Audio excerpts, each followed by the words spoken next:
என்ன சொல்கிறேன்னா மேட்ச் பார்த்தீங்கன்னா ஒன் சைடு மாதிரி தான் இருக்குது, ஒரு பயம் இல்லை.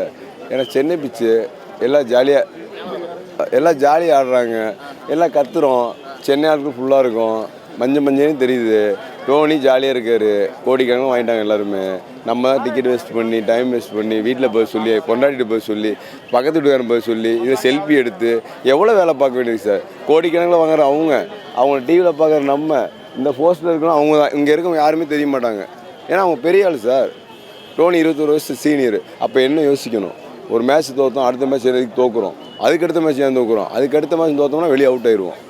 அப்போ கோச்சர் நீங்கள் பேசுங்க, டிஸ்கஷன் பண்ணுங்கள், பிசிசி கேளுங்க, இந்த ஆளுக்கு சரியில்லைங்க, இன்னும் 6 மேட்ச்சுக்கு நம்ம வேறு ஆள் செலெக்ஷன் பண்ணலாம்ல. டோனியை தூக்கி உட்கார வைங்க, கேப்டன்ஷிப்பை மாற்றுங்க. இத்தனை வருஷம் ஆடிட்டு தானே இருந்தார், வேறு கேப்டனை போடுங்க. 4 மேட்ச் தோற்ற வேறு கேப்டனை போடுங்க. வெளிநாட்டு டீம்லாம் அது பண்ணுறாங்க சார், நம்ம ஏன் பண்ணல? நானே 25 வருஷமாக கிரிக்கெட் ஆடுறேன் சார், வாய்ப்பு கிடைக்க மாட்டேங்குது.